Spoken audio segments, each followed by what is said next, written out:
नमस्कार साथियों, मैं राहुल कुमार सिन्हा इग्नाइट इंस्टीट्यूट की ओर से आपकी बोर्ड एग्जामिनेशन तक आपकी प्रिपरेशन के लिए मैं साथ रहूँगा। तो साथियों 2022 का ये क्वेश्चन आप देख रहे हैं, जिसमें मैंने 2022 में चैप्टर फर्स्ट से आपके लिए क्वेश्चन काटा है, अलग किया है, ताकि आपको इसको प्रिपरेशन करें और इसको अगर आप तो आपको क्या होगा, एग्जामिनेशन में बहुत ज़्यादा हेल्प होने वाली है। चलिए हम लोग पहले क्वेश्चन को समझने का प्रयास करते हैं। पहला क्वेश्चन है यहाँ पे, ए भुजा वाली समबाहु त्रिभुज का क्षेत्रफल। ठीक है, ये हालांकि चैप्टर 1 का क्वेश्चन नहीं है, लेकिन बेसिक क्वेश्चन है, ये आपको मालूम होनी चाहिए। ए भुजा वाली समबाहु त्रिभुज का क्षेत्रफल, इसमें कुछ नहीं करना है। समबाहु त्रिभुज का क्षेत्रफल आपको मालूम होना चाहिए, और समबाहु त्रिभुज का क्षेत्रफल क्या होता है, 3/4 भुजा स्क्वायर। समकोण त्रिभुज का क्षेत्रफल क्या होता है, 1/2 इंटू आधार गुणा ऊंचाई। तो यहाँ हम देख रहे हैं क्या पूछा है हमसे समबाहु त्रिभुज का क्षेत्रफल पूछा है। तो समबाहु त्रिभुज का क्षेत्रफल क्या हो जाएगा, √3/4 भुजा स्क्वायर। कई बार छात्र क्या करते हैं, यहाँ पे √3/2 और a स्क्वायर पे भी टिक कर देते हैं, जो नहीं करना है आपको। ठीक है, नेक्स्ट क्वेश्चन है आपके पास, 64 के अभाज्य गुणनखंड में 2 का घातांक होगा। 64 के अभाज्य गुणनखंड में अभाज्य गुणनखंड क्या होता है, कोई भी संख्या का मूल रूप। जैसे कि देखते हैं यहाँ 64 है, 64 2 से विभाजित होगा, 3 2 से विभाजित होगा, 16 2 से विभाजित होगा, 8 2 से विभाजित होगा, 4 2 से विभाजित होगा, 2। यहाँ 2 पे कितना घात है, ये हमको काउंट करना है। 2 पे घात की संख्या है 1 2 3 4 5 6। 2 पे घात की संख्या क्या है, 6 है। तो आपका सही आंसर क्या हो जाएगा, 2 का घात हो जाएगा 6। ठीक है, अब हम लोग आगे बढ़ते हैं। नेक्स्ट क्वेश्चन है, महत्तम समावर्तक PQ गुना लघुत्तम समावर्तक। तो जैसा कि आप लोग चैप्टर 1 में आप लोग पढ़ चुके हैं, फॉर्मूला क्या है, फॉर्मूला 1 मिनट। जैसा कि चैप्टर 1 में आप लोग पढ़ चुके हैं कि भाज्य गुना भाजक बराबर क्या होता है, अर्थात सॉरी भाज्य गुना भाजक नहीं, दो संख्याओं का गुणनफल बराबर होता है px into qx। तो दो गुना संख्याओं का गुणनफल हमको क्या निकालना है, महत्तम समावर्तक pq, महत्तम समावर्तक गुना लघुत्तम समावर्तक pq बराबर है। तो pq किसके बराबर है, तो हमको संख्या पहचानना है। तो संख्या क्या हो जाएगा, संख्या p into q के बराबर ही होगा, क्योंकि महत्तम समावर्तक गुना लघुत्तम समावर्तक अर्थात HCF into LCM हमेशा बराबर होता है उन दो संख्याओं के गुणनफल के। ठीक है, हम लोग आगे बढ़ते हैं। नेक्स्ट क्वेश्चन है, निम्न में से कौन सी सबसे छोटी प्राकृतिक संख्या होगी। जैसा कि हम लोग संख्या के बारे में जान चुके हैं, नंबर सिस्टम में हम लोग पढ़ चुके हैं संख्या। तो सबसे छोटी प्राकृतिक संख्या क्या होती है, सबसे छोटी प्राकृतिक संख्या 1 होती है। और अगर हम यहीं पे 0 की बात करें तो 0 क्या है, पूर्ण संख्या है। यहीं पे अगर आपसे पूछ दे सबसे छोटी पूर्ण संख्या क्या होती है, तो 0 सबसे छोटी पूर्ण संख्या सही हो जाएगी। तो आपको इस क्वेश्चन पे ध्यान देना है, यहाँ आपसे प्राकृतिक संख्या पूछा है, तो प्राकृतिक संख्या अगर पूछा है तो सही आंसर 1 हो जाएगा। नेक्स्ट क्वेश्चन है, निम्न में कौन सी परिमेय संख्या है, निम्न में कौन सी परिमेय संख्या है। तो परिमेय संख्या आपको पता है कि वो किससे बाहर आ सके, ये क्या है, √25। ये 5 into 5 इसमें क्या हो जाएगा, ये 5 बाहर आ जाएगा। यहाँ √5 लिखा हुआ है, यहाँ 1/√2 लिखा हुआ है, √3 into √3 लिखा हुआ है। अच्छा, यहाँ पे जो है कौन परिमेय संख्या है, तो ऐसे कंडीशन पे जो है इसमें दो आंसर सही होगा। ये आपके प्रीवियस ईयर 2022 का क्वेश्चन है। अगर हम √5 को देखें तो √25 का आंसर क्या आ जाएगा, √5 into 5।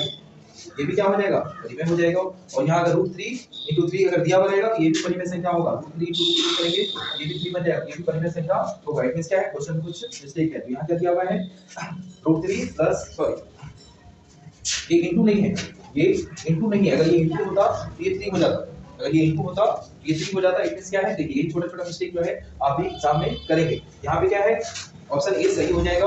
क्यों ऑप्शन ए सही हो जाएगा, क्योंकि 5 का स्क्वायर क्या होता है, 25 होता है। इसमें स्क्वायर से रूट कट जाएगा, और यहाँ 3 into 3 तो है नहीं। जो मिस्टेक अभी हम कर रहे थे वही आप करते हैं एग्जाम में। इट मींस ये क्या हो जाएगा, ये गलत आंसर हो जाएगा। सही आंसर क्या है, √25। निम्न में कौन सी अपरिमेय संख्या है। अब आपको परिमेय नहीं अपरिमेय पहचानना है। अपरिमेय इनमें कौन सी संख्या है, तो आपको पता है 1.3 पे बात अगर है तो ये क्या हो जाएगा, इसको भी आप परिमेय में चेंज कर सकते हैं। √16 है तो इसको भी आप 4 का स्क्वायर में अर्थात 4 में चेंज कर सकते हैं। 5 into 5 तो आपको पहले से पता है कि ये क्या है, रूट से बाहर आ जाएगा। तो इसका सही आंसर क्या हो जाएगा, 9 √9/27। क्यों, क्योंकि 9 का अगर हम वर्ग करेंगे तो ये 3 तो हमको बाहर मिल जाएगा। लेकिन अगर 27 का अगर हम वर्ग करते हैं, 27 का वर्ग करते हैं क्या आ जाता है, 3 इट मींस 3√3। तो यहाँ फ्रैक्शन क्या बनेगा, यहाँ बनेगा फ्रैक्शन 3/3 हो 3। इट मींस फ्रैक्शन बनेगा 1/3, जो क्या है, एक अपरिमेय संख्या है। नेक्स्ट क्वेश्चन है, यदि p और q दो अभाज्य संख्या है तो उनका मौसम होगा। अर्थात p और q दो अभाज्य संख्या है, दो अभाज्य संख्या। अब आपको भाज्य संख्या और अभाज्य संख्या मालूम होनी चाहिए। तो भाज्य संख्या किसे कहते हैं, जो 2 से विभाजित हो वो भाज्य संख्या है। और अभाज्य संख्या किसे कहते हैं, जो स्वयं और 2 के अलावा अर्थात 2 से जो संख्या विभाजित नहीं है वो क्या है, अभाज्य संख्या है। और यहाँ अगर तो p और q दो अभाज्य संख्या है तो उनका मौसम ज्ञात करना है। असहभाज्य संख्या, असहभाज्य संख्या, अभाज्य संख्या अगर हम देख रहे हैं यहाँ दो अभाज्य संख्या का हमको क्या ज्ञात करना है, तो उनका मौसम क्या ज्ञात करना है, HCF ज्ञात करना है। अब स्वाभाविक है कोई भी दो अभाज्य संख्या हो या 10 अभाज्य संख्या हो, अगर अभाज्य संख्या है तो उसमें क्या कॉमन होगा, अभाज्य संख्या है उसमें उसमें ऑप्शन क्या होगा, एक कॉमन होगा, अर्थात सभी अभाज्य संख्याओं में एक तो होती ही है। तो ऐसे कंडीशन में अगर आप क्वेश्चन समझेंगे, यहाँ पे क्या पूछा है, मौसम पूछा है, एचसीएफ पूछा है, अगर आप क्वेश्चन पे ध्यान देंगे तो आप सही आंसर टिक कर देंगे, नहीं तो कई बच्चे ऑप्शन सी टिक करके आ जाएंगे, क्योंकि सर दो संख्या है तो दो अभाज्य संख्या सर 1 और 3 इनटू t है, तो यहाँ पे 3 आ गया। जबकि ऐसा नहीं है, आपसे केवल एचसीएफ पूछा है तो आप एचसीएफ नहीं, जब आपके नेक्स्ट क्वेश्चन है 0.13 इज इक्वल टू क्या होगा। ठीक है, ये क्वेश्चन कई बार स्टूडेंट गलत करके आ जाते हैं, ये क्वेश्चन मालूम होते हुए भी इस क्वेश्चन को कई बार गलत करके आ जाते हैं। इसको देखने का समझने का प्रयास करिए। जैसे कि ये क्वेश्चन जो है आपके क्लास 9 का क्वेश्चन है, क्लास 9 में ये क्वेश्चन 0.1/3, ठीक है, अगर आपने बनाया है तो ये आपको मालूम भी होगा कि हम लोग इसको क्या मान लेते हैं, मान लेते हैं x इक्वल टू, इसको इक्वेशन 1 बना देते थे, और इसी तरह क्या लिखते थे, दोनों तरफ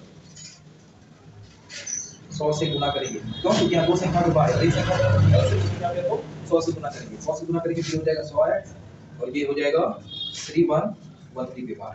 ठीक है, अब क्या करेंगे, समीकरण के हम दो को घटाएंगे, समीकरण 1 एवं 2 को घटाएंगे। जैसे हम लोग समीकरण 1 और 2 को घटाएंगे, जैसे समीकरण 1 और 2 को घटाते हैं, यहाँ हो जाएगा 100x बराबर 13.13 और यहाँ माइनस कर देंगे x is equal to 0.13, यहाँ 99x इक्वल टू 13, इसलिए x is equal to 13/99, correct answer क्या हो जाएगा 13/99, ऑप्शन सी सही हो जाएगा। तो साथियों आज हम इस लेक्चर को इतना पे ही समाप्त करेंगे, और फिर ये निरंतर क्लास आपको मिलता रहेगा शॉर्ट्स हमारे छोटे छोटे वीडियो के माध्यम से, और ये आपके एग्जाम तक प्रिपरेशन चलेगी। धन्यवाद।